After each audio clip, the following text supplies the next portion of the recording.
have Jordan fans that tell me no one was ever on his level. No. Not even close. Not especially even close. in the 90s. Well, that's the issue that I'm having, dummies. How can we call a man a GOAT if he never had any roadblocks or controversy? You can't be serious. Where were you born? Mr. Boom, where were you born? Because because you can't be first of all, you can't be a fan of basketball if you don't know that he had a few roadblocks.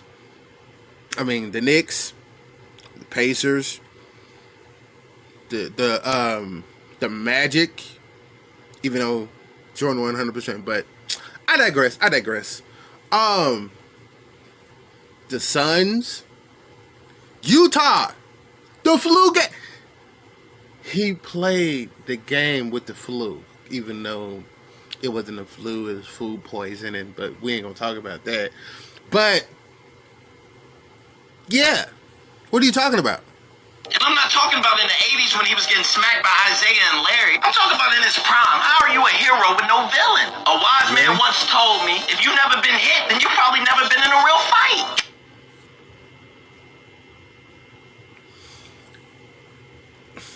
How to best put this? Jordan was in that real fight.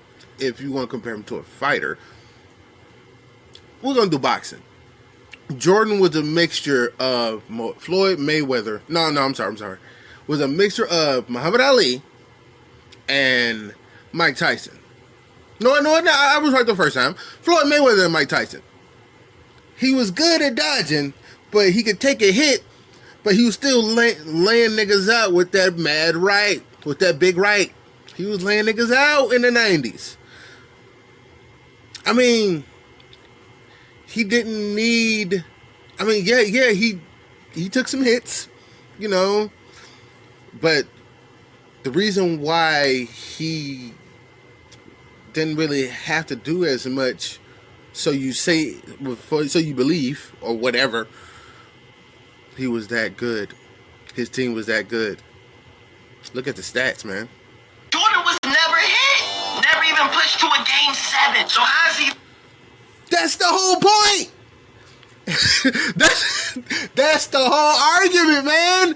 If you go down the line, people always want to bring up the 80s. Hey, the 80s happened. I understand that. But at his peak, at his prime, at his best, both three-peats, the man never saw a game 7. I wonder why. Never saw a game 7. People want to bring up that the rings don't matter. This, bruh. They want to say Mike had 6, but Kobe had 5. But Kobe lost in the finals.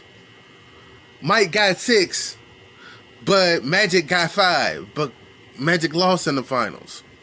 Mike got 6. Kareem got 6, but Kareem lost in the finals. Michael Jordan never lost in the finals. Michael Jordan never saw game 7 in the finals. At his best, standing on the grandest stage outside of WWE, Michael Jeffrey Jordan performed at his best. That's why he never saw game 7. He didn't need to see it because he knew I'm not letting them win game 6 so they can have a chance at game 7. No, bump that. We gonna end these niggas right here, right now at game 6. That's the whole point.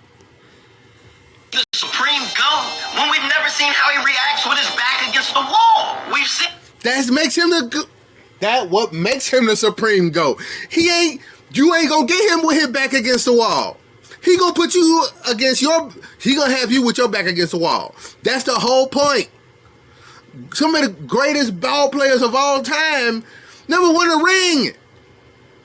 And 95% of that because of Michael Jordan. It's a brain, bro. Think. Use it. Seen LeBron James come back from a 3-1 deficit against the greatest regular season team ever. We've seen Tom Brady's 6th-round draft pick and coming back from... Speaking of the greatest team ever. The greatest regular season team ever. Because in the meme we all saw, 79, so 70, 73 and 9, it's good, but 73 has a better ring to it. The Falcons 28-3. People want to see their heroes inspire and get through controversy. Something we do as humans every day. The league really went from Wilt Bill Russell, Kareem and Dr. J, Magic and Larry, then the 90s just had Mike. It's not all about what you did, but about who you... That's the whole point. They didn't need... Mike didn't have a rival. The entire league tried to stop this man and his squad, and they couldn't. Like I said, you can say 1995 when he only played, 50 games, 55 games, something like that. He didn't play the whole season. But at his best, nobody was on his level. That's the point. Magic and Larry been rivals since college. So that makes sense. But when Mike crashed the scene and told everybody, yo, it's a new sheriff in town, they couldn't help but be like, yo, he ain't lying. He ain't lying.